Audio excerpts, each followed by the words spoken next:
Queria poder a gente cantar essa música mais um pouco, mas com atitude, irmãos, de que estamos desejosos pela glória do Senhor. Queremos algo de Deus para a nossa vida, nosso ministério, amém? Essa tem que ser a reunião mais poderosa que você participa. Só tem especialista na glória perto de você. Só tem ungidos e ungidas perto de você, pessoas chamadas, separadas, capacitadas pelo Senhor. Então vamos arrebentar agora. Então aleluia, levante suas mãos e cante mais uma vez. Deixa fluir um rio de você, deixa fluir adoração, intensidade, paixão. O coração do Senhor, deixa os olhos do Senhor vir sobre sua vida hoje. Aleluia, é o Shaddai, o Todo-Poderoso, aquele que é mais do que suficiente, mais do que suficiente. Nós te adoramos, Senhor, e queremos fazer isso em todo o nosso coração, todo o nosso coração. Aleluia, aleluia, aleluia, aleluia. Deus Todo-Poderoso, és o meu grande eu sou,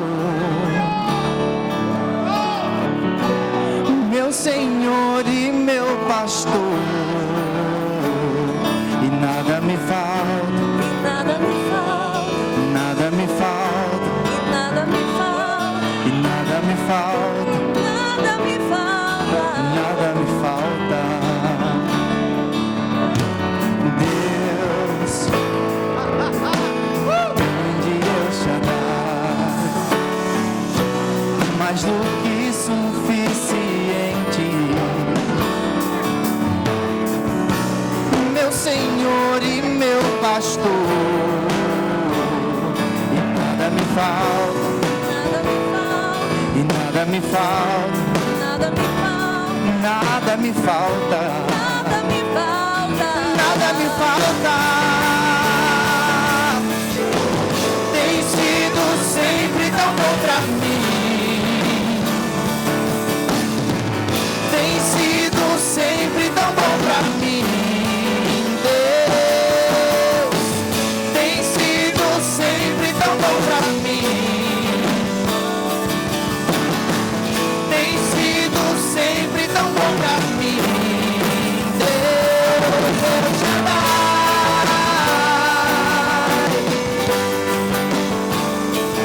El Shaddai,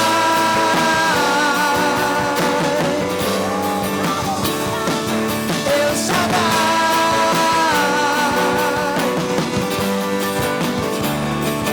El Shaddai.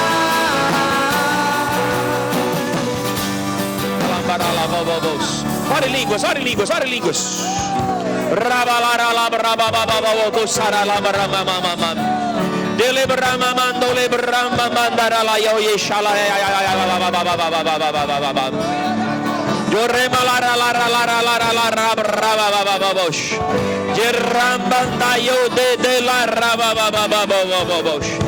Onda la rabo con salam raba baba baba baba bash.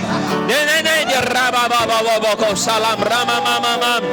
Yo rama mando le bramba bako tele rimba da roba baba baba. Jirim rambo nduye malam ro mama mando ye baba baba bash. Jire brava baba baba ro la kataya mama mama. Jirim baraya soye bebe bebe de ya da dogo salam raba baba baba baba baba. Yo ram ram ram mama mama la raba baba baba baba baba. Yo re mama mama rolo raba la robo robo robo baba. Yo rama mama mobo raba la raba baba baba baba la raba baba baba sama mama mama mama. Jire ram rama mama ya oye que sala rama mama.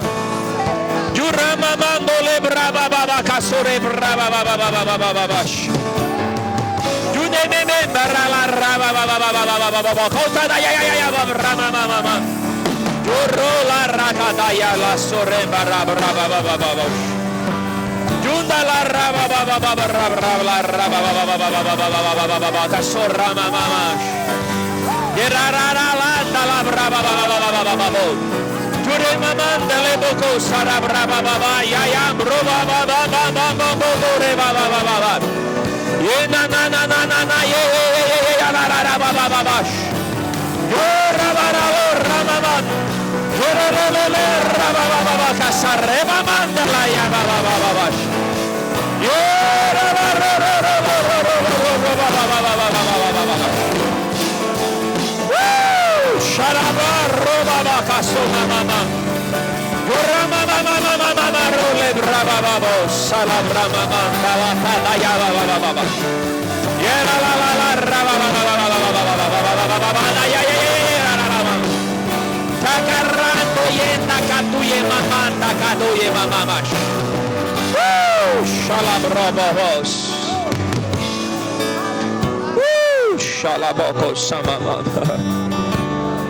Paulo, escrevendo para Timóteo, primeira carta de Timóteo, ele faz várias instruções, como levantar diáconos, ministros, como trazer uma pregação doutrinária, fundamentada, a revelação da palavra, várias instruções de como se deve proceder na casa de Deus.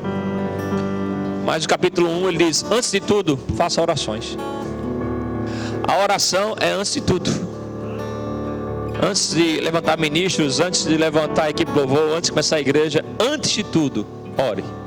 Faça orações, ore por todos os homens, ore pelos revestidos de autoridade. Ore, ore. A oração no ministério é antes de tudo. Antes de tudo. Não tem um ministério de poder se não tiver um ministério de oração. Não tem um ministério de ensino se não tiver um ministério de oração. Não tem um ministério de cura se não tiver um ministério de oração. Não existe ministério pastoral sem ministério de oração. Antes de tudo, antes de qualquer coisa, a coisa mais importante é a oração. Se o ministro não ora, ele não vai ter fogo de Deus. Ele pode ter luz, mas não vai ter fogo no seu coração. E facilmente ele pode entrar em orgulho e se perder. Então a oração demonstra a dependência de Deus, paixão por Deus. Se vamos ser boca de Deus, precisamos ser bons ouvidos. Bons ouvidos. E a oração não é só o quanto você fala para Deus, é quanto você é capaz de ouvir dele com você. Não é quanto você só está pedindo, exigindo coisas dos céus, mas é o quanto Deus consegue ter da gente na oração. Aleluia, aleluia. Pai querido, estamos aqui com tanto temor em nosso coração e nosso espírito. Temos aqui a equipe ministerial, a equipe pelo qual nós entendemos que o Senhor tem uma vocação pastoral para a vida deles, e que o Senhor os chamou, está disposto a capacitar e a ungí-los para novas estações, novos tempos. E estamos aqui porque honramos o Senhor, queremos te servir com o nosso máximo empenho, de todo o nosso coração.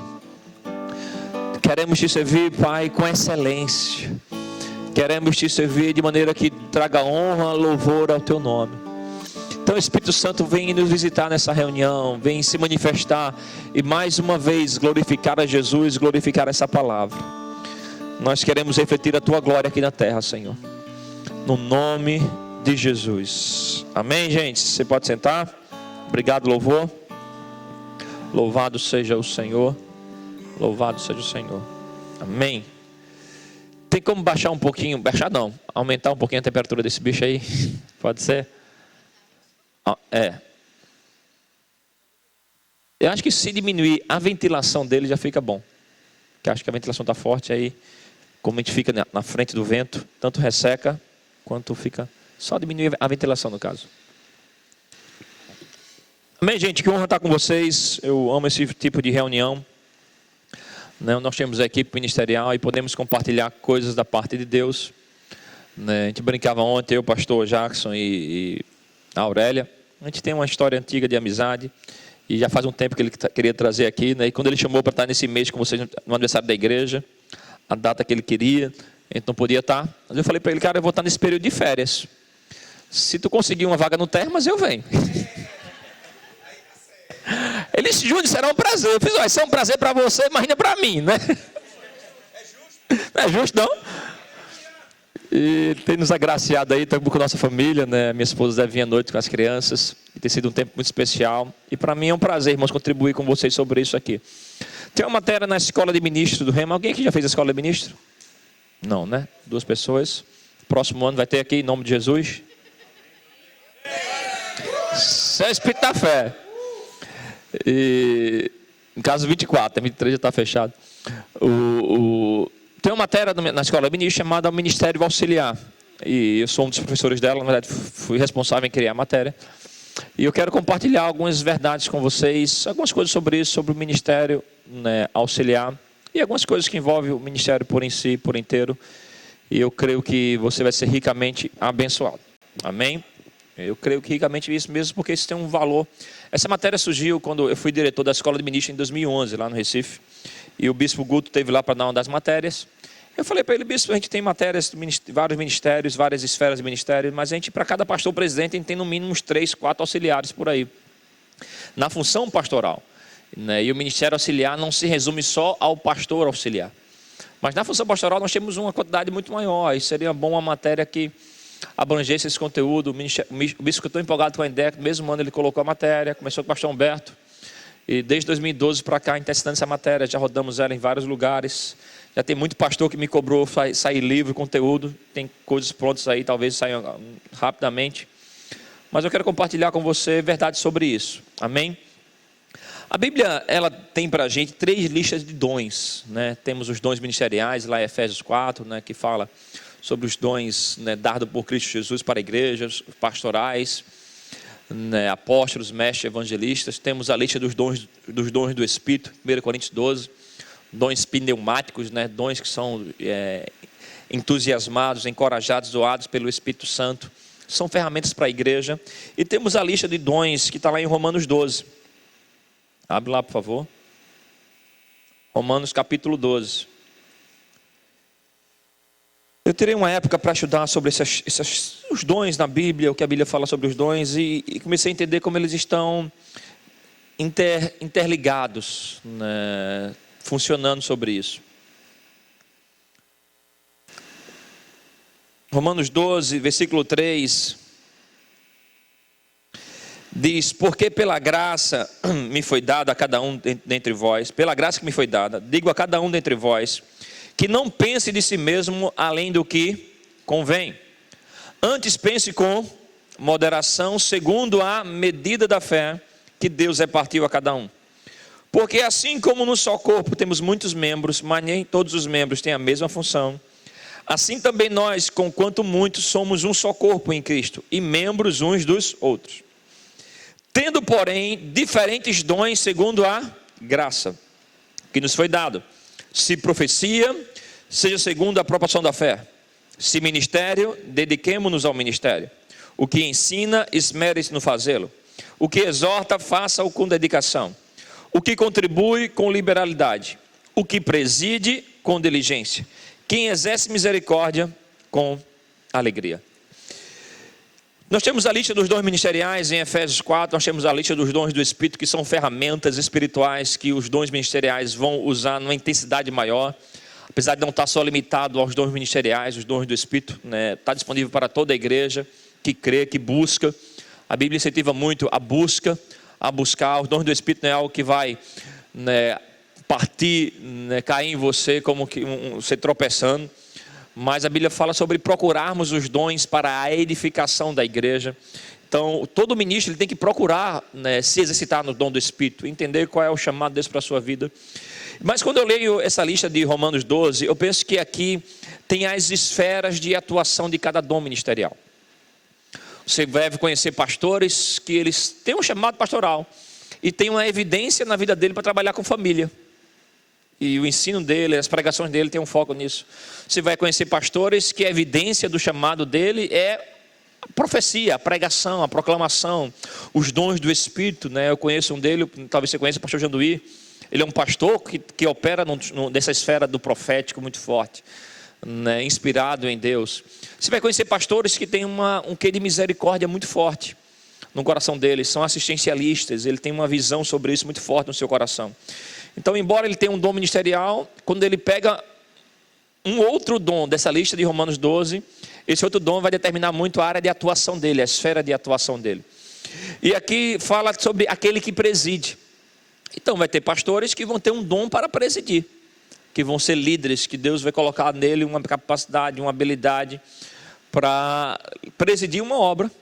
Mas nós temos outros 8 dons citados aqui, que esses outros vão funcionar auxiliando aquele que preside.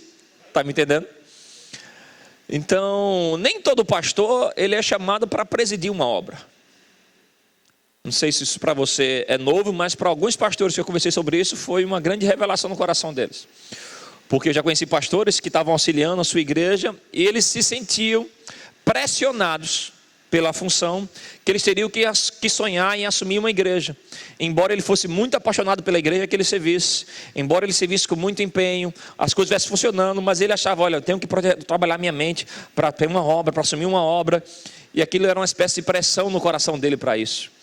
Mas eu quero dizer para vocês, irmãos, primeiramente, que um pastor que é um auxiliar numa igreja, ele não é um estagiário ministerial. Eu quero começar tirando essa mentalidade de você. Um pastor, na função de auxiliar, ele não é um estagiário de ministério, que está lá. O estagiário é aquele cara que entrou na empresa, está ganhando pouco, está fazendo um serviço que ninguém quer, né, está ralando um bocado, mas um dia ele tem expectativa de que alguém vai tirar ele desse estágio de vida e colocar ele num título, numa posição onde ele não vai mais precisar ser pau-mandado de ninguém. E, irmãos, ele não pode estar no ministério com essa mentalidade de que eu estou estagiando na minha função, mas um dia eu chego lá.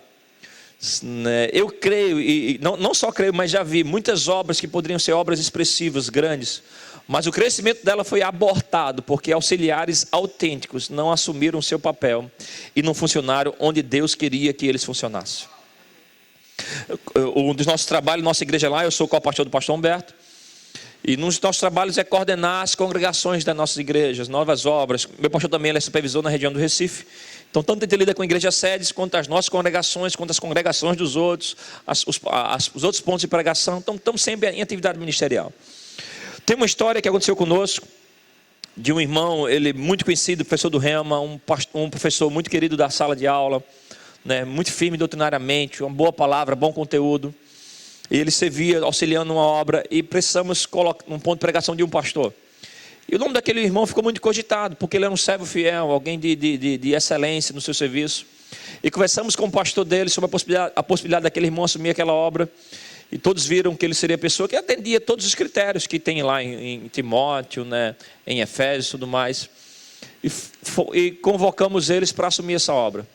Esse irmão assumiu essa obra, ele é um cara, né, muito engraçado, sorridente, feliz, sempre tem uma piada, apesar que a piada dele não é muito boa não, mas sempre tem uma piadinha para soltar. No ano de 2015, eu estava indo, né, estávamos tendo na escola ministro no Recife, eu fui visitar uma das aulas. Quando chegou lá, eles tinham ficado como um dos monitores, né, da escola ministro. E eu vi ele andando no lado da igreja, e ele estava com uma atitude corporal bem diferente da que conhecíamos ele. Ombro caído, arriado, andando, chega aquela coisa deprimente, andando nos cantos da igreja.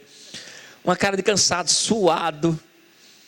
E ficou aquela coisa no meu coração, eu comecei a orar por ele. Compartilhei com o pastor Humberto algumas coisas, o pastor Humberto me deu carta branca para agir. E eu chamei ele e a esposa dele. Eu conversando com ele, eu fiz, irmão, está no meu coração muito forte, de que tem alguma coisa errada na tua vida e no teu ministério. Quando eu iniciei falando isso, ele já começou a chorar. Ele disse, pastor, domingo eu preguei na igreja e saí da igreja chorando. Segunda-feira fui trabalhar, ele trabalhava numa livraria no Recife, fui trabalhar chorando e voltei chorando. Terça-feira eu fui chorando e voltei chorando, e esse dia era quarta-feira, e hoje de manhã eu fui chorando e vim aqui para a igreja chorando, pedindo a Deus, Senhor, você precisa fazer alguma coisa, mas eu não sei o que está acontecendo, mas eu só sei que não está acontecendo. Ele disse, pastor, eu não sei, eu sempre vivi tão bem, né, com Deus, mas eu sinto que a coisa não está acontecendo. Eu perguntei à esposa dele, ela é uma figuraça. Eu disse, irmã, o que é que você acha? Ela fez, pastor, é engraçado.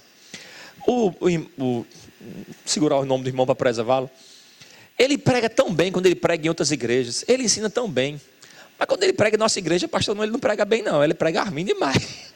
Ele olhou para ela assim e fez, como é que é? Ela fez, é diferente. Eu não sei o que é, irmão. Eu fiz, rapaz, olha, se a esposa está revelando o mistério. Eu fiz, rapaz, eu sei o que é. Você tem um chamado pastoral, você é alguém vocacionado por Deus, mas você não é chamado para presidir uma obra. A obra estava bem enfraquecida lá de salvação, de aqueles propósitos que nós falamos ontem, salvação, discipular pessoas, destruir as obras do diabo, financeiramente não tinha resposta do povo, né? Aquilo sufocava ele, porque ele sempre foi um homem que trouxe muitos resultados do que fazia, e aquilo não estava acontecendo. Eu fiz, cara, você é um cara que tem um chamado ministerial, mas você está fora da sua esfera de atuação. Você sabe que nós começamos lendo, pensando além do que si mesmo. Você assumiu essa função, maravilha, você tinha um caráter para isso, você atendia os critérios. Mas eu já conversei com um outro pastor, que é uma congregação nossa, ele está disposto a te receber lá. Geralmente isso não é algo que funciona tão bem, você encaixar um pastor no lugar. Mas esses dois, eles tinham um bom relacionamento, era se davam muito bem. E conversamos com aquilo e pedi a eles, olha, vamos testar isso, eu acompanho o processo, eu vou lidando com ele. Eu tinha voz sobre os dois. E eles aceitaram isso, né? E falei com esse pastor de congregação e eu falei com esse irmão, cara, você quer passar um tempo, você entrega essa igreja, nós colocamos uma nova liderança lá e você vai ficar como auxiliar nessa nova igreja. Você topa isso? Ele fez, pastor, eu confio totalmente em vocês. O que você e o pastor Humberto decidir, né? Eu não tenho o que fazer, eu só sei que as coisas não estão acontecendo como deveria ser. Eu sinto que eu estou de fora da unção e confio em vocês. Fizemos isso, colocamos ele naquele lugar, fizemos as primeiras reuniões, acompanhamos aquele processo. Um ano depois eu fui pregar no aniversário dessa igreja. Eu fui pregar lá, o pastor me chamou, ele fez, Júnior, cara, ó, eu tô sem controle aqui, mas isso é bem incomum. Mas o irmão pediu para dirigir o culto hoje. E, cara, a gente não pede para dirigir culto a ninguém, né? não pede microfone a ninguém, mas, cara, ele pediu isso, eu fiquei... Então, se tiver alguma coisa fora do controle, tu me perdoa, que não foi culpa minha, não. Eu disse, não, cara, tá de boa. Pregamos e quando acabou, esse irmão pediu para dirigir o culto, ele foi lá. E eu lembro que agora ele tinha uma atitude corporal diferente. Peito aberto, um sorriso no rosto. Ele chamou a família, viu a mulher, suas 2 filhas. Ele pegou o microfone e começou a olhar para mim e a chorar, mas um choro diferente. Ele fez, Júnior, né, eu queria agradecer, porque exatamente um ano atrás, meu casamento estava muito mal, meu relacionamento conjugal estava quase que inexistente, minha vida ministerial não estava acontecendo, eu estava debaixo de dívidas financeiras muito grandes. Mas você colocou no coração para a gente vir aqui servir essa igreja, e eu quero dizer a você que eu nunca estive tão feliz como eu estou agora. Fazendo o que Deus me chamou para fazer, meu casamento está restaurado, a nossa vida financeira voltou a funcionar bem, e nesse dia ele deu uma oferta de 17 mil reais, né, para a igreja dele lá, e as filhas dele deram testemunho de como estão empolgadas, estão felizes servindo ao Senhor. Naquele dia eu vi o quão é importante você estar no lugar pelo qual Deus te chamou para estar, fazendo aquilo que Deus chamou para fazer, que o teu melhor lugar é um lugar de obediência. Na Bíblia fala dos discípulos que chegaram para Jesus, né, com a sua mãe, João e Tiago, e pediram, né, a mãe deles, Senhor, quando você entrar no teu reino, deixa um ficar do teu lado direito, um do lado esquerdo, para que o povo veja que eles são pessoas de relevância, de importância. Jesus disse, olha, não é assim no meu reino, quem pensa assim é o mundo. O mundo tem uma mentalidade de vaidade, de que, né, posição é título, é lugar de relevância, mas o reino de Deus, quem mais serve, aleluia, é aquele que será mais importante. A gente tem que tirar da nossa mente essa mentalidade de vaidade, de posição, de querer estar no lugar de destaque. Essa é a mentalidade do mundo, irmãos. Você entrou para o reino de Deus e aqui a cultura é diferente. O lugar mais feliz da sua vida é seu lugar de obediência a Deus. E você precisa entender, compreender, se consagrar e ser fiel na estação que Deus te colocou. Amém? Que a tua provisão está lá. Eu sou pastor, né? Estou como auxiliar do meu pastor, faz 2009 para cá, 13 anos. Vai fazer 14 anos agora em fevereiro. Nesses últimos anos, meu pastor já me ofereceu 3 vezes igreja, o ministério já me ofereceu também igrejas para assumirmos, para estar à frente. Eles falam, rapaz, olha, o Júnior está bem, prega bem, tem uma boa liderança, tem tudo para ser um bom pastor de obra. Mas eu tenho uma palavra de Deus para permanecer na casa, permanecer na minha igreja. Enquanto permanecer lá, as coisas serão abençoadas na minha vida e para a minha igreja. Eu tenho uma palavra de Deus. Esse ano tem uma grande igreja relevante, Recife, que ficou disponível a vaga. A primeira pessoa que o ministério perguntou, você quer? Eu fiz, rapaz, permaneço com aquilo que eu ouvi de Deus. De permanecer sendo fiel na igreja local, sendo auxiliar de uma igreja local. Eu não sou auxiliar por falta de oportunidade, ou por falta de opção, porque minha liderança não viu aquilo. Mas porque eu tenho uma palavra de Deus para fazer aquilo pelo qual Deus me chamou para fazer. Amém? E quando você está nesse lugar, irmão, debaixo da unção, você vai ter na sua vida honra, você vai ter porta de favor aberta, você vai ter finanças fluindo para a tua vida, você vai ter o que é mais importante do seu ministério, né, da parte de Deus, a unção operando em você. A unção operando em você. Como é maravilhoso você estar servindo a Deus e sentir que Deus está com você, não é verdade? Que Deus está contigo, encorpando em você, te revestindo de poder, de ousadia, credibilizando cada palavra que sai de você. Aleluia. Então é muito importante você entender qual é o meu papel no corpo de Cristo, qual é a minha função. Você tem um chamado, mas o seu chamado, irmãos, embora seja um chamado ministerial, né, apostólico, pastoral, mestre, profeta, Deus te chamou de alguma maneira para auxiliar o ministério de alguém. Deixa eu te dar uma definição do que é um ministério auxiliar. né? De alguma maneira, né, estamos todos aqui auxiliando o ministério de alguém. O pastor Jacques preside uma obra, mas auxilia uma visão que Deus deu ao pastor Bud e que foi transferida ao bispo Guto. Então estamos aqui todos para promover uma visão na vida de uma outra pessoa. E essa definição que eu quero que você anote aí, por favor.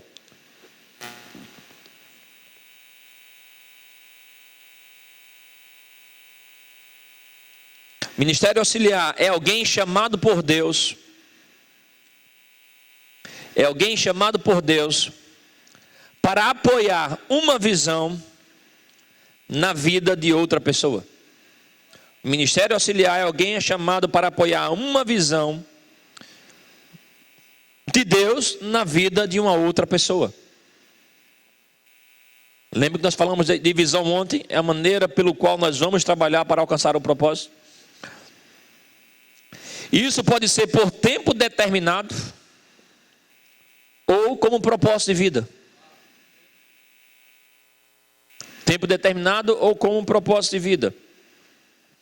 Um auxiliar pode ser um pastor, pode ser um co-pastor, um líder de departamento, um ministro de música, um profeta, um mestre, um evangelista. E nossa equipe mesmo lá, nós temos cada vez mais diminuindo a expressão equipe pastoral. Nós temos equipe ministerial, porque dentro da equipe ministerial você pode ter profetas, mestres, evangelistas, que vão auxiliar a edificação da igreja funcionando como um profeta dentro do corpo de Cristo. Um profeta, um mestre, não necessariamente tem que ser um ministro itinerante. Ele pode ser alguém chamado para ser um profeta que vai trabalhar na estrutura da igreja. Tem alguém que vai ter uma vocação para o corpo de Cristo, vai abençoar o corpo de Cristo. Mas vai ter pessoas, mestres, profetas, evangelistas, apóstolos. Nem todo apóstolo ele vai estar liderando pastores. Vai estar atuando como liderança da igreja, atuando como auxiliar na igreja. Amém? Estabelecendo e edificando o corpo de Cristo. Você está me entendendo? Paulo ele fala sobre isso em 1 Coríntios 10. Deixa eu ver se é 1 Coríntios ou 2, acho que é 1 Coríntios 10. Não, desculpa. 2 Coríntios 10, verso 13.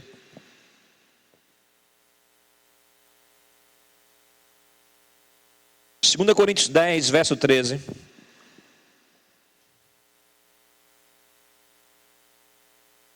Você está lá? Ele diz, nós porém não nos gloriaremos sem medida. Mas olha o que ele fala agora, se fosse você, anotava isso na sua Bíblia. Esses são versículos para ministros.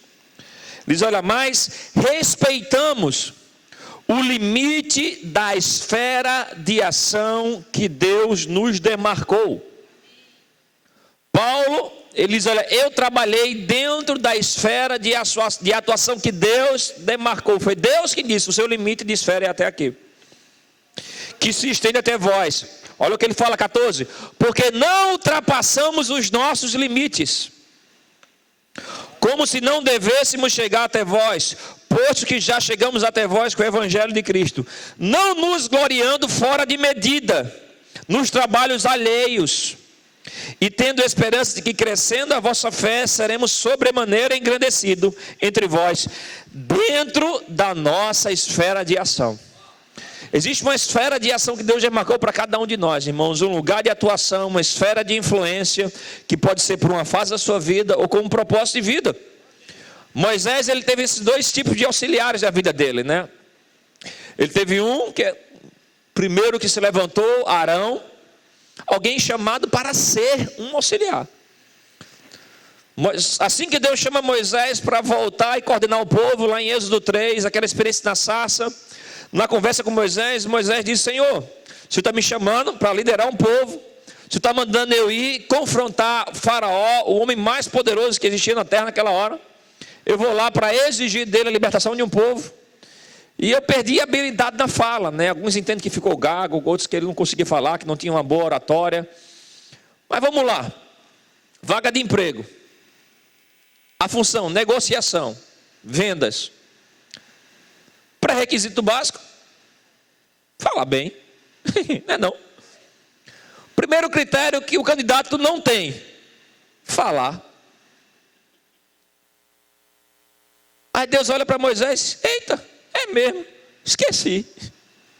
Foi assim, irmão? Está chegando até aí, Arão, teu irmão, ele tem o que você não tem, ele é habilidoso na fala. Diante de Faraó você vai ser como Deus, e o teu auxiliar vai cobrir o dom que você não tem.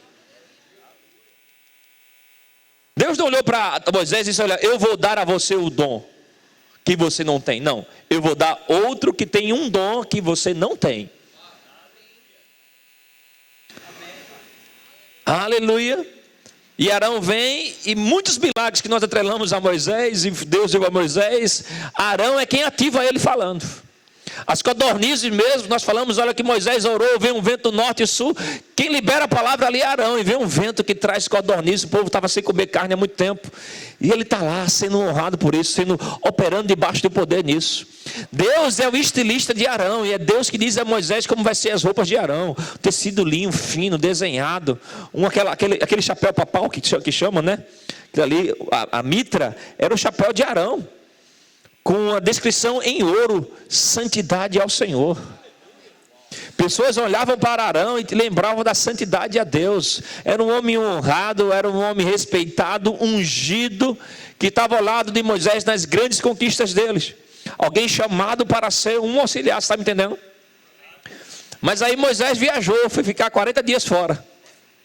2 aulas do Rema, dando uma aula fora. Seguida, 40 dias, certinho. Vai ter um tempo com Deus, Moisés. Mais do que legítimo, pega o auxiliar, fica na frente da igreja, Arão. Tem auxiliares, quando eles ficam na frente da igreja, eles gostam de mudar a visão, né? Rapaz, a parede é marrom, vamos pintar, o pastor viajou, vamos pintar de preto. Vamos mudar o louvor é 15 minutos, o pastor viajou, vamos mudar meia hora, vamos mudar a visão. Né? O culto é 6 horas, vamos mudar para 7 horas, o pastor viajou, vamos aproveitar para fazer a mudança que a gente quer. Não é que Arão mudou a visão da igreja em 40 dias. Arão mudou, meu irmão, o Deus da igreja em 40 dias. O cara saiu, era Assembleia de Deus, voltou, era Assembleia do Bumba Meu Boi. 40 dias. 40 dias, o cara bagunçou todo o processo. Deus é que manda Moisés. Os 40 dias ele é limitado pelo comportamento de Arão. Deus diz: olha, Moisés, volta que o bicho está pegando lá embaixo. Quando Moisés volta, vê aquela situação, vai conversar com Arão. E Arão, o que foi isso? Ele diz: olha, eu não suportei a pressão do povo vindo sobre mim, e movido pelas circunstâncias, a Bíblia fala, eu criei essa estalta para que eles pudessem se acalmar. Nessa hora você vê qual era a grande habilidade de Moisés em liderar o povo. Não era só a oratória, o seu cântico, o seu sacerdócio, mas era a paciência em saber suportar pressões grandes. Não era o talento, né? Que a gente vê alguns líderes que tem um talento incrível, mas não é aquele cara que preside, mas o que preside é aquele cara que está lá. Pastor, vamos fazer aquilo outro. Vou fazer o que Deus mandar eu fazer. Pastor, vamos fazer aquilo. Não, Deus não falou comigo sobre isso. Uma segurança e saber suportar. Porque esse tipo de sugestões, irmãos, se você não tem uma segurança na voz de Deus, vira pressão. Porque o povo quer ser agradado, mas você tem que ter um líder que tenha confiança na voz de Deus. E era essa grande mérito em Moisés, em ser chamado para presidir. Arão era o mais talentoso, mas não tinha o caráter seguro para aguentar a pressão de um povo, para aguentar a pressão até do próprio Deus. Dizer: Moisés, vai, guia o teu povo. Ele disse: meu povo não, seu povo. Conversa e só vai se o senhor for junto. Foi o senhor que tirou a gente de lá. Meu povo é seu povo. Oxe, bota a mão aqui, manda o Espírito Santo vir com a gente. Esse tipo de segurança. Está me entendendo? E não tem nenhum problema você não ter isso. O problema é você não ter isso e querer operar na função. Irmãos, eu vou te dizer, nesses últimos anos eu conheci tantos pastores debaixo de pressão e de depressão, por estar fora da esfera de atuação. Porque se você está fora da esfera de ação, a graça não vai contigo. A graça opera nesse quadrante chamado esfera de ação. Se você sai para um lugar que Deus não te chamou, não tem uma graça para você operar no seu ministério. Então Arão, quando ele volta, a unção continua operando. Seus filhos são levantados para ter uma linhagem sacerdotal. Lá na frente alguém vem, né? Alguém da equipe de liderança começa a botar ideia em Arão, Miriam. Deus só fala com Moisés, né? Deus não fala contigo e comigo não. Aí Deus vem e aparece, diz: só fala com ele, algum problema? E Moisés é que tem que apartar a briga. Deus quando Senhor, não, esse aqui é muito valioso. Não, vai ficar doente. Não, Senhor. E a lepra vem e cai sobre Miriam. Porque estava começando a colocar ideias. Então a gente vê Arão, toda vez que ele sai da esfera de atuação, as coisas não acontecem, ele fica enfraquecido e doença tenta pegar ele. Quando ele está dentro da esfera de ação que Deus colocou ele para operar, tem unção, tem honra, tem um fluir divino na vida dele. Um outro auxiliar de Moisés, Josué. Alguém chamado para estar por um tempo auxiliando. Mas que lá na frente Deus tinha ele uma estação para ele liderar uma obra. Mas a gente pode tirar muitas lições de Josué com Moisés. Primeiramente, quando você lê o livro de Josué, é uma pegada ministerial totalmente diferente de Moisés. Moisés é aquela espécie de líder tradicional, né? Moisés, vamos mudar a roupa da diaconia. Não, meu filho, aí está do mesmo jeito, arrumadinho, não perdeu nenhum brilho, nada. Mas Moisés já faz 40 anos que é a mesma roupa. Mas não deu certo, não está crescendo, os meninos estão crescendo, está crescendo junto também. Para que mudar, Moisés? Um cara lá não gosta de mudança. Não, Moisés, vamos embora para dentro. Não, filho, vocês são muito agoniados. Vamos dar umas voltinhas por aqui, a gente vai, volta de novo. E Josué está lá. A Bíblia fala que eles ficavam às portas da tenda à disposição de Moisés. Moisés subia ao monte de glória, ele ficava lá ao pé do monte à disposição de Moisés. Essa é uma grande ferramenta ministerial que você pode ter. Qual? Disponibilidade. Sua maior ferramenta do ministério é quão disponível você está para ser usado por Deus. Chega um tempo que Moisés morre e Deus é que tem que encorajar Josué. Josué 1 é Deus falando com Josué. Josué, ei, meu servo Moisés é morto, agora é contigo. Deus fala com ele 3 vezes. Ser forte e corajoso. Josué, vamos lá, estou contigo. Ser forte e corajoso. 3 vezes Deus fala para ele. A 4ª vez é o povo que fala. Se Deus for contigo, como foi com Moisés, só seja forte e corajoso que a gente vai contigo. E a primeira ação de Josué, o rio Jordão se abre. A gente fala muito do Mar Vermelho, mas quando Josué assume, ele pega a arca e a primeira coisa que acontece, o rio Jordão se abre, o povo vê. A mesma operação de unção que tinha em Moisés, também tem em Josué. Esse é o nosso líder, ele tem a unção do Espírito. Agora ele tem uma dinâmica de trabalho totalmente diferente. Moisés é dar voltinha. Josué, para com isso, para de dar voltinha. Pega o menino, vamos para cima, vamos entrar, vamos guerrear, vamos tomar posse daquilo que Deus tinha para a gente. E eles partem para a guerra, saem vencendo, saem conquistando tudo aquilo ali. Rodeando Jericó, cidade após cidade, Deus era com ele, os príncipes do povo eram com ele. E chega uma fase de conquista de Israel, onde o povo entra na terra prometida com Josué. Não entrou com Moisés, entrou com Josué. Então você vê uma dinâmica de trabalho bem diferente. Moisés, vamos dar a voltinha, mantenha a roupa, tranquilo. Josué, para de comer maná, não aguento mais comer maná. Vamos comer leite e mel. Agora, quando Josué estava aqui, você não percebia isso. Essa é a chave que eu quero dizer para você. Josué em nenhum momento era inconveniente a Moisés. Era para subir no monte, sobe no monte. Era para ir para a guerra, Josué estava na guerra, guerreando. Ele seguia o ritmo da visão implementado pela sua liderança espiritual. Você entende isso? Tem muita gente, irmãos, eu conheço auxiliares que são brilhantes, pessoas que têm ideias incríveis, que na mente deles fariam totalmente tudo diferente do que o seu pastor faz. Mas se Deus te colocou ali, irmãos, é porque existe um tempo de aprendizado. Existe um tempo de construção divina. Se Deus tem para você assumir uma obra, não fica aqui maquinando como é que vai ser lá. Sirva a visão no seu máximo empenho. Josué foi para frente de guerra, irmão, lutar por Moisés. E o capítulo 1 de Josué mostra que ele não era alguém que estava maquinando tomar a função de Moisés. Porque o próprio Deus é que teve que encorajar ele. Meu filho, olha, vamos lá, eu sou contigo. Não, mas Senhor, eu sou contigo, Josué, vamos lá. Mas Josué, ser forte, corajoso, só medita na palavra que eu sou contigo, vamos embora. Se Deus está encorajando o coração dele, não era alguém que estava articulando ministerialmente, politicamente, como tomar a igreja. Está comigo? Mas era alguém que servia dentro do ritmo que Deus estabeleceu para a sua liderança. Fluindo, servindo, acompanhando a esfera de atuação. Todos vocês que estão aqui, irmãos, pastor, entende que vocês têm um chamado, uma vocação em Deus. Se Deus te colocou num grupo, cada um aqui teria uma mentalidade diferente, faria diferente. Mas se tem um que foi chamado para presidir, o nosso papel é fazer com que isso aconteça. Nós temos muitas reuniões lá em nossa igreja e somos abertos a dar opinião, dar ideia, dar sugestões. Todo mundo tem um comprometimento com a obra, tem uma paixão, um quê para acrescentar. A gente não está aqui como algo ditatorial, né? Todo mundo está aqui para acrescentar, para brilhantar. Mas a nossa mentalidade é o seguinte: a gente está disposto a discordar até que concorde.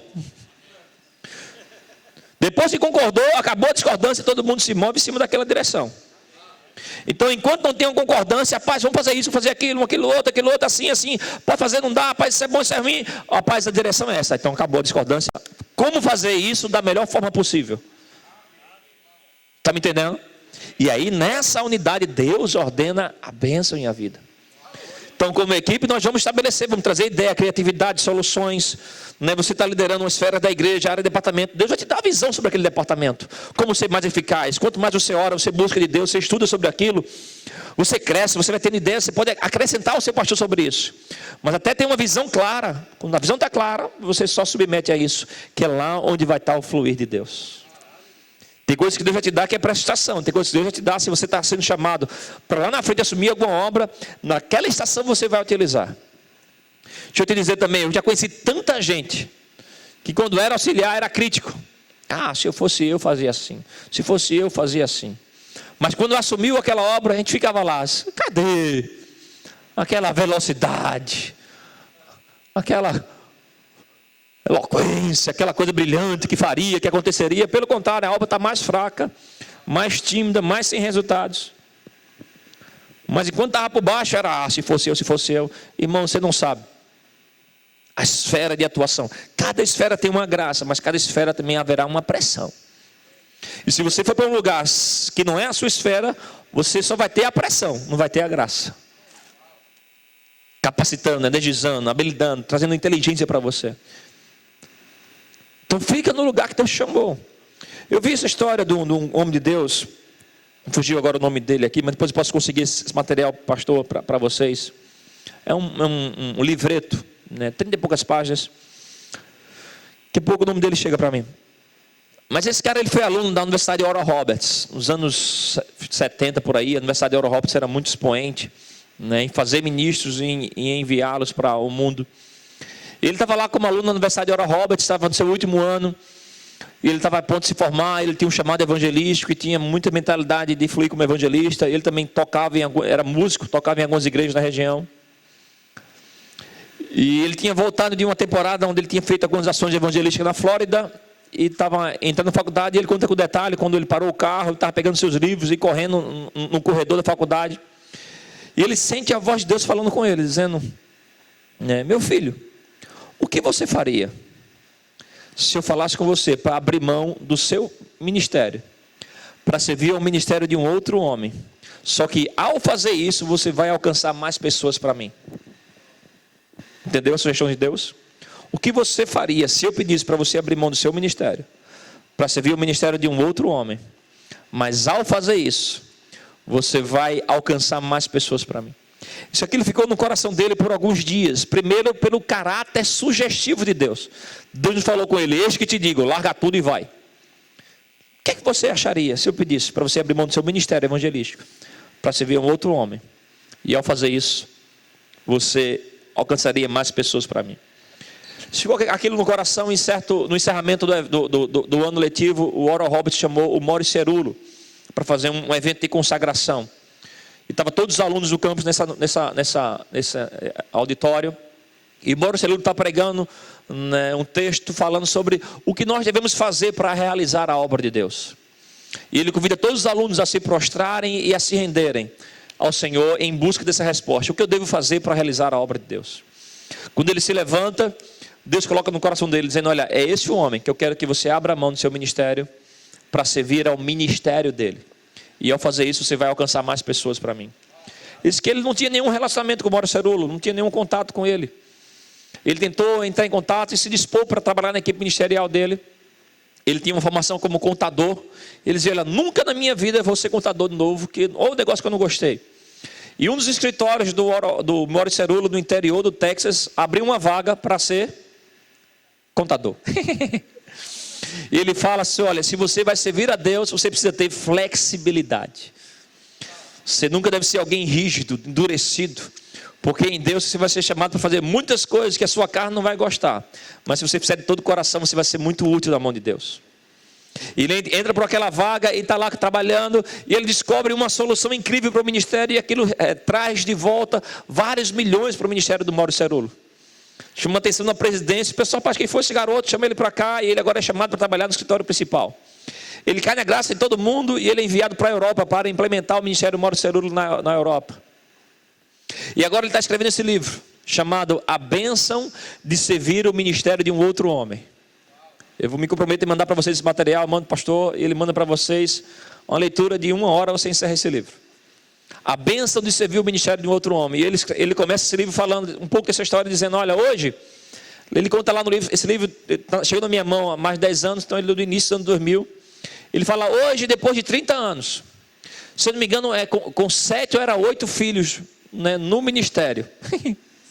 O bicho produziu legal. Depois de ter mais de 3 ou 4 passaportes carimbados com países de quase todo mundo. Nesses anos eu me tornei amigo do Kenneth Reagan, eu me tornei amigo do outro evangelista famoso que foi para a glória. T.L. Osborne, não, o Billy Graham. Me tornei amigo do Billy Graham e da sua equipe ministerial. Ele sai citando o nome do Billy Graham e da sua equipe ministerial, os cantores que cantavam com ele e tudo mais.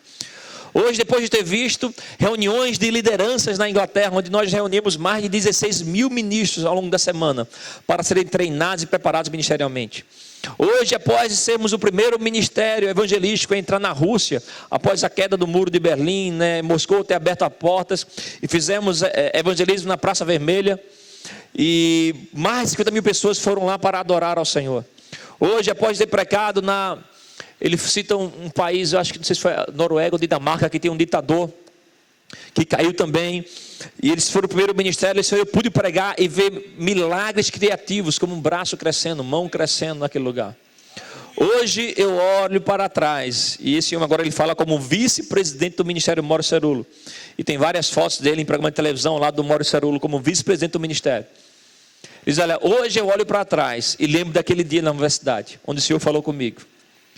E digo, como valeu a pena ter aberto mão do meu ministério para servir o ministério de um outro homem e poder alcançar as nações que eu jamais alcançaria sozinho, servindo ao meu Jesus. Eu te pergunto, irmãos, onde é que você estaria se você tivesse só? Se você tivesse só seguindo a Jesus, onde é que você estaria? Como você estaria? Eu tenho plena convicção, irmãos, que antes de Deus revelar o nosso propósito, Ele vai revelar quem são as pessoas importantes em nosso propósito. E tem pessoas na sua vida, o grande alvo, o Mac Murdock dizia isso, o grande alvo da sabedoria é você descobrir a quem você deve honrar. E honrar é você tratar com distinção pessoas diferentes, né? Nós honramos a todos, a Bíblia fala, ou seja, nós tratamos todo mundo muito bem, mas tem pessoas na nossa vida que vão ter um papel diferente. Só um tolo trata todo mundo igual. Sabedoria é você tratar as pessoas com o mérito que ela tem na sua vida. Você trata todo mundo bem. Mas você não trata um bandido como você trata um policial. São papéis diferentes na sociedade. Está me entendendo? Um aluno tem um papel diferente de um professor. Uma mãe tem um papel diferente de um filho. São pessoas que merecem ser bem tratadas, mas com posição diferente. Um pastor diferente de ovelha. Existem pessoas na sua vida que Deus colocou e elas são muito importantes na tua jornada para a construção do que Ele tem para você. Pessoas que talvez não tenham uma personalidade tão fácil, tanta empatia com a sua. Tem pessoas que a gente gosta de graça, mas tem umas que Deus colocou a gente perto dela que disse, meu Deus, eu tenho que orar mais. E talvez seja esse o propósito. De que Deus, através delas, vão construir algo em você. Elas vão criar uma plataforma de influência, uma plataforma de preparação, onde você naquilo vai desfrutar de experiências com Deus, onde a sua vida e seu ministério serão desenvolvidos. Você está me entendendo? E entender isso é uma grande chave para o teu crescimento, para a nossa maturidade, para o nosso desenvolvimento em Deus. Quem são as pessoas que Deus nos conectou, Deus nos ligou? A pastora Nancy, eu citei ela ontem, quando ela foi no Recife. Ela sempre anda com uma outra pastora Rosa Maria. Eu pesquisei a igreja dela, e a igreja da pastora Rosa Maria é maior do que a igreja da pastora Nancy. E eu perguntei um pouco a ela, né? Ela tinha uma tradutora nos ajudando. Eu disse, pastora, conta um pouco da sua história com a pastora Nancy. Ela, meu marido se converteu com o reverendo Ed dos Frères em 95. Desde então viramos seus filhos na fé. E decidimos servir ao ministério deles. E mesmo tendo uma igreja, a igreja deles fica umas 3, 4 horas de distância. Nós decidimos toda a nossa vida servir o ministério deles. E hoje eles têm uma igreja maior, mas mesmo assim continua servindo ao ministério deles. Aí ela olhou para mim, essa pastora Rosa Maria, ela é brincalhona, tira onda. Pensa numa pastora desenrolada para tirar onda. Só que nessa hora na mesa ela ficou séria. Ela olhou para mim, pegou na minha mão, aqui no meu braço aqui assim. Ela olhou para mim e fez... Eu e meu marido estávamos com a família do Fresen em muitas viagens. E muitas vezes da hora de acordar até a hora de dormir. Passávamos o dia inteiro com eles. Você entende quando eu digo isso? Eu olhava para ela e disse, entendo. Você entende quando eu digo que eu passava o dia todo com eles? Ou seja, o que ela está querendo dizer? Estávamos com eles em todos os momentos, bons e ruins. De paz e de briga. Vimos todas as situações deles, de força e de fraqueza. E eu e meu marido, nós sempre nos lembramos, quando entrávamos no nosso quarto, que Deus não nos conectou com a personalidade deles, mas nos conectou com a unção que opera na vida deles. Ou seja, tinha algo na vida do reverendo Ed dos Frères da Nancy, de personalidade, que não era tão fácil para eles lidar com aquilo. E eles estavam sempre lembrando um ao outro, Deus não nos conectou com a personalidade deles.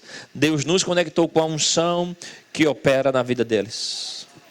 Sabe, irmãos, em nossa jornada ministerial, uma vez eu parei para estudar um pouco sobre crescimento de igreja, e o pastor Rick Warren, ele faz um estudo que ele elaborou, ele fala que ele pesquisou várias, ele dá um número muito específico de igrejas, para saber o que é que tinha de comum em grandes e megas igrejas. Ele só descobriu 2 coisas em comum. Uma era um líder de uma grande força de fé. Um líder de uma grande força de fé. E uma outra coisa era uma equipe que estava unida há muito tempo. E se uma equipe está unida há muito tempo, ela vai ter muito de sabor, irmão. E tem algumas coisas que ela tem que analisar para ela não perder. Não perder a honra. Porque as pessoas vão ficando comum para você. Você vai tendo acesso às fraquezas, às limitações, às dores, os momentos fracos dela.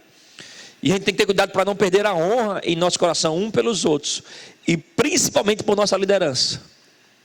Porque se você passar muito tempo, você vai ter acesso a personalidades, a momentos difíceis, a coisas que não funcionaram como a gente imaginava que ia funcionar. Mas se você perde a honra, você começa a olhar como pessoas comuns. A voz de Deus não opera sobre a tua vida. Porque a grande força da honra é que a honra aciona algo glorioso na vida de pessoas.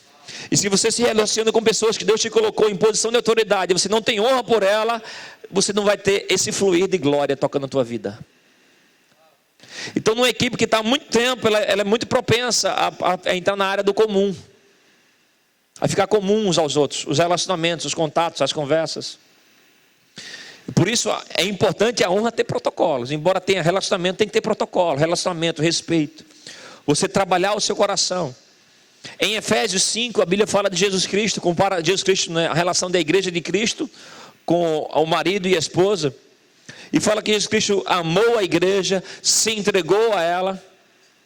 E olha, ele fala essa expressão: e apresentou a si mesmo igreja gloriosa. Fiquei pensando nessa expressão. Jesus, ele apresentou para ele uma igreja gloriosa. Irmãos, nós temos que apresentar para nós uma igreja gloriosa. Falar bem de nossa igreja, falar bem de nossa liderança, falar bem dos nossos amigos ministeriais. Na equipe ministerial, irmãos, o diabo vai querer trazer muito sentimento de concorrência. De um ser melhor do que o outro, de um ser mais destaque que o outro. E é muito importante, olha que chave ministerial tremenda, eu aprendi essa. Isso, meu pastor insistiu muito isso comigo, isso entrou no meu coração. É tão importante você saber quem você é em Deus, como também é tão importante você saber quem você não é em Deus. Rapaz, é tremendo. Você fica livre de sentimento de competição, de inveja. Porque uma das chaves do ministério, irmãos, qual é o grande prazer de alguém que tem um chamado ministerial? É ver os outros brilharem. Se no teu coração não tem esse prazer, não tem esse brilho, ei, tem uma coisa que está fora disso. Então quando o teu irmão está brilhando, no teu coração não deve ter sentimento de concorrência. Eita, só ele tem moral, só ele que faz o culto da ceia, só ele que viaja, só ele que... Se tem sentimento, tem alguma coisa errada, irmãos. Em nossa equipe, nós temos uma equipe bem heterogênea, em todos os aspectos. Mental, físico, idade, corpo e funções diferentes.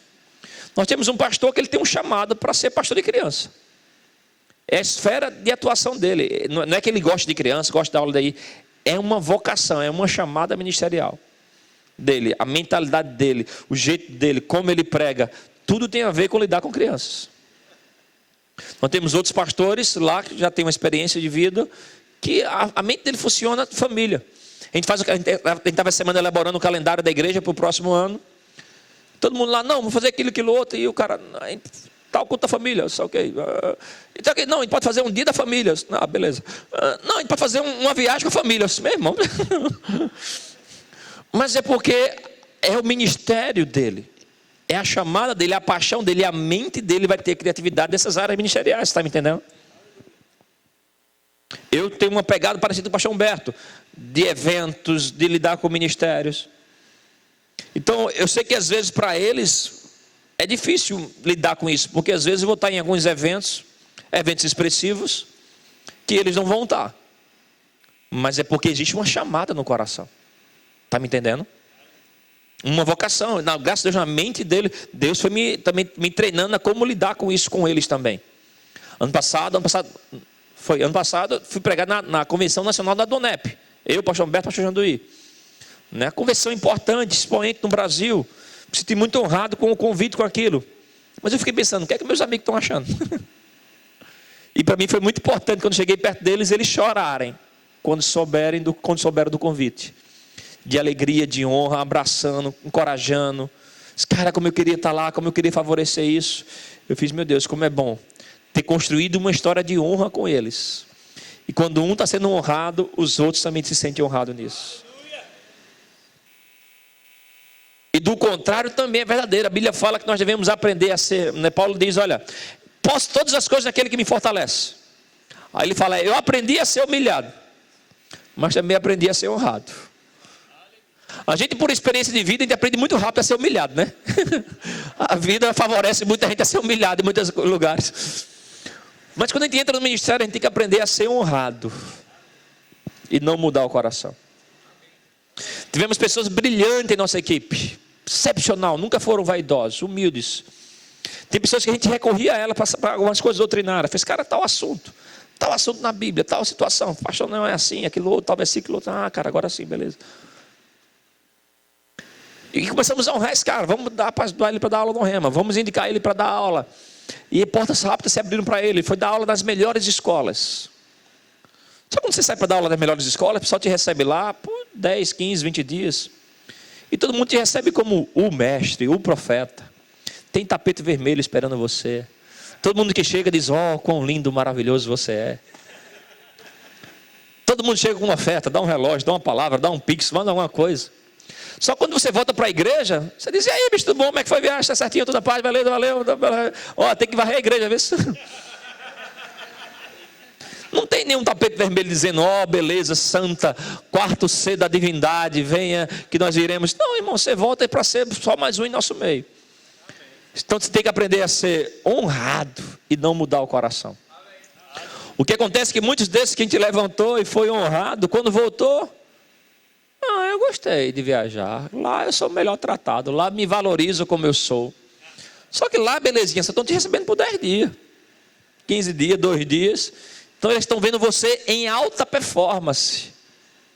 De unção, de revelação. Quando você volta para os seus amigos, para os seus. E aí você tem que aprender a voltar e continuar sendo a pessoa que você era. Eu tenho essa mentalidade. Sempre que eu vou para eventos específicos e quando eu volto para a igreja, eu gosto de dar prova de que nada mudou. Trabalhando, servindo, limpando, varrendo, sendo produtivo naquilo. Até para servir como lição para os outros. De que nada mudou, nada mudou. Principalmente quando algo muito bom aconteceu lá. Você voltar e ter o mesmo coração. Mesmo coração. E se você prova que tem o mesmo coração, não é dizendo, é dando exemplo. E o exemplo é uma grande ferramenta para quem está no ministério. Amém? Exemplo. Você está aqui para ser exemplo para as pessoas. Abre comigo no livro de Tito.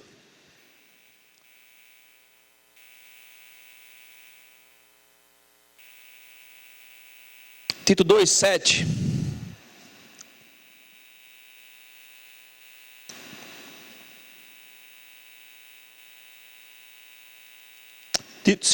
Tito, capítulo 2, versículo 7.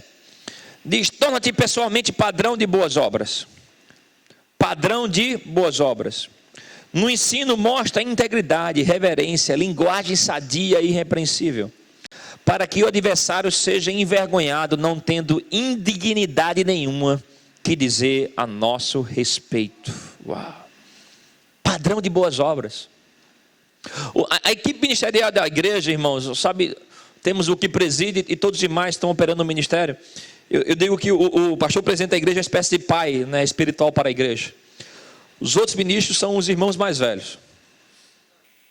Os irmãos mais velhos, eles são os exemplos de comportamento, né? Eu estou com um de 9, 4 anos agora, eu estou nessa fase de conversar muito com o mais novo. Cara, você é exemplo para ele. O que você faz, ele quer fazer. O que você faz... Então, estou colocando na mente dele, que ele vai moldar muito novo. Então, a equipe ministerial da igreja é uma espécie de irmão mais velho. Nós temos a paternidade espiritual, mas como nós nos comportamos vai ser um exemplo para o povo. Como nós nos comportamos quando ofertas são lançadas para a igreja, quando eventos são lançados para a igreja, como você se comporta na adoração em um culto. Eu fiquei impressionado como o povo olha tudo no culto. Acabou o culto, mas foi falar comigo: pastor, eu queria dizer a tu, cara, tu tá mexendo muito no nariz na hora do culto, não é bom não. Caramba, bicho, eu estava sentado, não peguei no microfone esse dia. O cara estava observando a quantidade de vezes que eu estava pegando no nariz. Fui falar isso para a Rebeca, ela fez: é mesmo, tu tem que parar de coisar, porque tem um povo que está assistindo o culto, todo mundo suando no nariz, porque o que tu fizer, você é exemplo de padrão de procedimento em tudo. Como é a sua paixão na adoração? Como é o seu comprometimento com o serviço na igreja?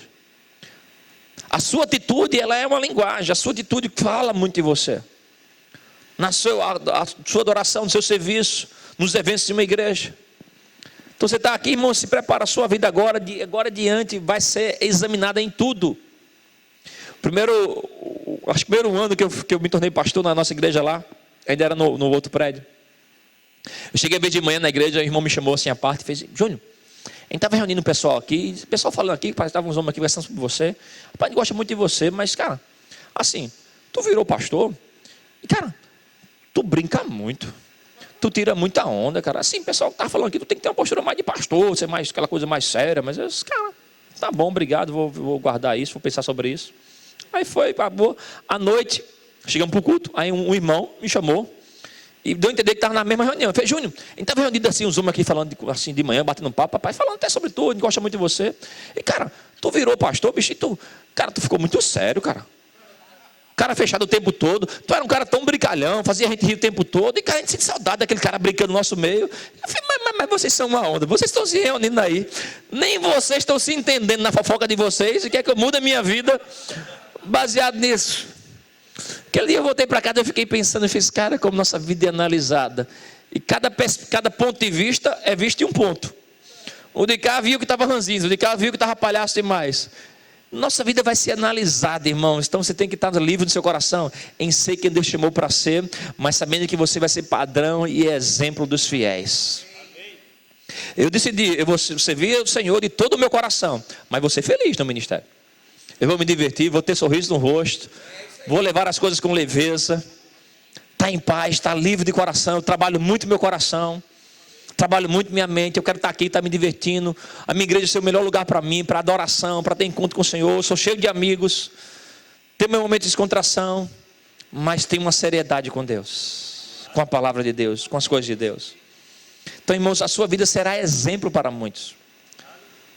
Será motivo de muita gente estar analisando, se moldando através de você. Por isso o Charles Spurgeon, ele diz: olha, o pecado do ministro, ele é o mais terrível pecado da igreja. Porque o ministro, ele peca com conhecimento maior. Ele tem uma revelação maior. E quando ele faz, mais gente no corpo de Cristo é prejudicado, porque ele exerce influência e exemplo sobre os outros. Nós somos exemplos, irmãos. Isso é maravilhoso. Agora, se quer ser, a Bíblia fala que haverá juízo maior também. Tiago fala sobre isso. Então, esteja aqui na igreja, saiba que você está aqui para ser exemplo, modelo de comportamento.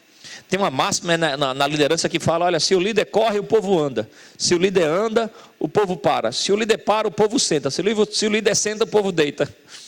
Porque o povo está atrás de você.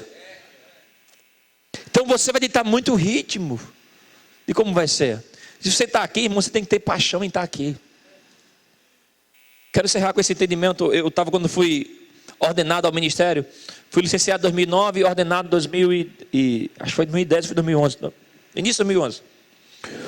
Bispo Guto, ele chamou a equipe ministerial à parte e ele falou 3 coisas que eu guardei no meu coração e conservo até hoje. Ele diz, olha, 3 conselhos eu deixo para vocês. O louvor já pode estar subindo já. Não seja um ministro profissional. Ele dizia, não no sentido de não ter excelência no que faz. Precisamos ter profissionalismo, excelência. A Bíblia fala em Hebreus 8,5 que o ministério de Jesus é um ministério sobremodo excelente. De excelência. Devemos servir ao Senhor com excelência. Nossa aparência, nossa maneira de lidar. Mas ele fala, não seja profissional no sentido de fazer coisas rotineiramente. Fazer só por fazer. Se vai fazer ao Senhor, seja alguém que faz de todo o coração. Todo o coração. Ele dizia, não seja um ministro profissional. De estar aqui, Isaías fala sobre isso. Ele diz, esse povo me honra com os lábios, mas o seu coração está longe de mim. Eles apenas fazem o que maquinalmente aprendeu. É como a reza, faz por fazer, só vãs repetições. Não tem um coração nisso. Eu digo para você, não seja, irmãos, um ministro profissional. Sirva ao Senhor de todo o seu coração. Todo o seu coração, toda a sua alma. Outra coisa que ele dizia, não seja um ministro sem lágrimas. Sabe, irmãos, na jornada ministerial, muitas coisas podem vir para endurecer o nosso coração. A Bíblia fala, cuidado, em Hebreus 3, para não haver em vós, como foi os antigos, coração endurecido que vos aparta do Deus vivo. Que ao ouvir a voz do Senhor não fiquem com o coração endurecido. O que endurece nosso coração? Pecado endurece o coração. Você não pode ser um ministro que tenha pecado escondido. Pecados ocultos. Tem ministros com pecados ocultos. Pecados de pornografia, pecados de mentira, pecados financeiros. Fofoca, traições por trás. Mas que tem uma boa eloquência. Não tenha pecado na sua vida, irmãos. O Senhor vai te julgar rapidamente sobre isso. As traições podem endurecer o seu coração. Porque a quantidade de gente que vai dizer que ama a gente, que é louco por a gente, que é apaixonado pela sua vida. Mas se der um não para elas vão ficar com um nível de raiva de você absurdo. Já passei tanto por isso. Já fui tão elogiado por uma família. Resgatei o marido dela. Ele batizado do Espírito Santo. Salva, ministério, levantamos ele, visitamos os filhos, tudo mais para lá. Eu só dei um não para ele, porque ele forçou muito a barra.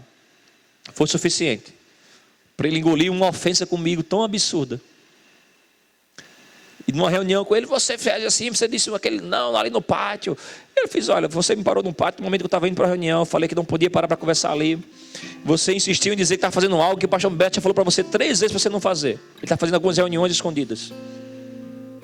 E eu falei para ele, não, você não pode fazer esse tipo de reunião. Naquela região nós tínhamos uma outra obra. Ele ficou, não, você disse aquele não para mim, e eu continuo dizendo não para você. Agora penso eu que mesmo se eu tivesse errado, depois de ter feito tantas coisas boas para vocês, eu teria uma liberdadezinha de dar uma vaciladazinha, não? Até para mostrar que eu não sou perfeito para vocês. Não fui tão honrado pela família, amado, todo mundo dizendo que me amava. Saiu da igreja, foi para a congregação, saiu da congregação, foi morar distante, hoje está fora do evangelho. Coração endurecido, embora tivesse já operando no ministério, mas uma ofensa endureceu o coração dele, e uma ofensa que ele julgou ter.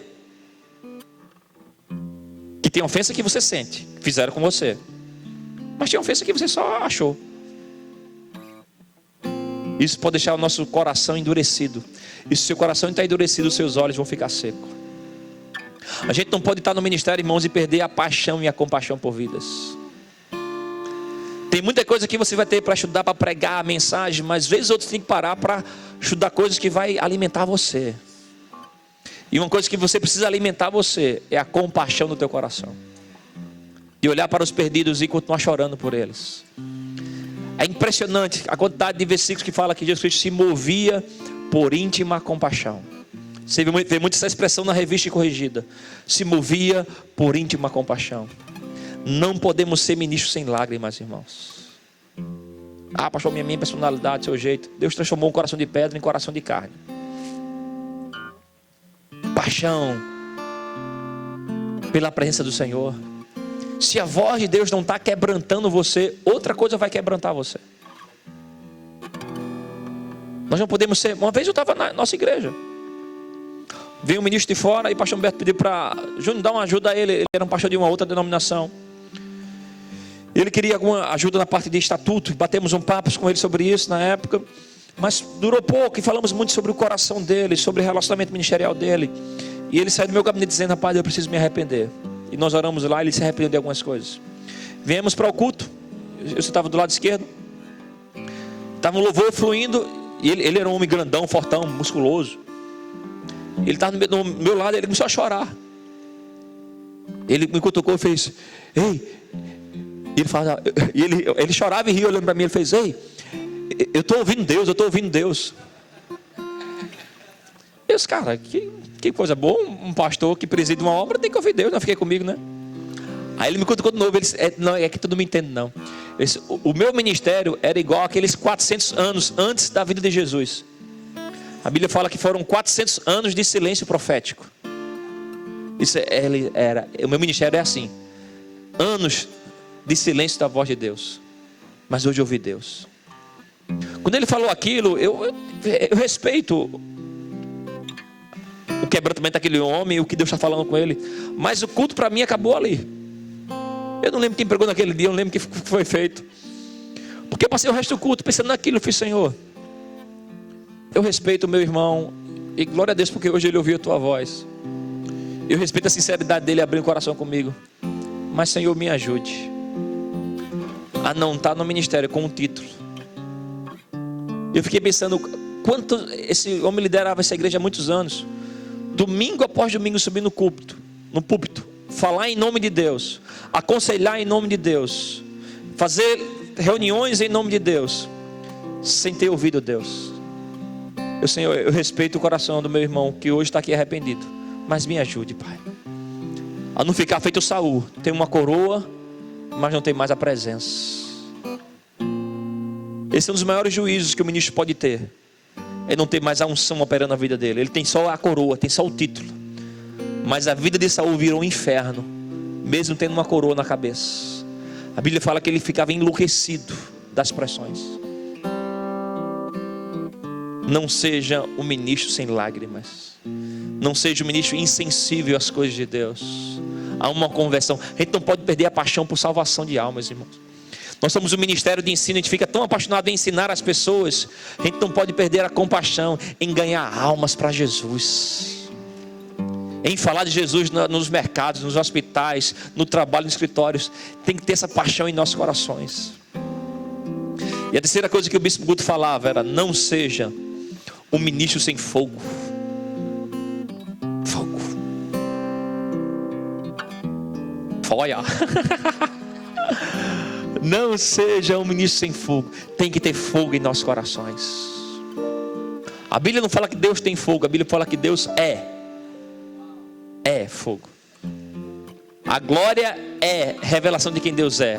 O fogo faz parte da glória de Deus.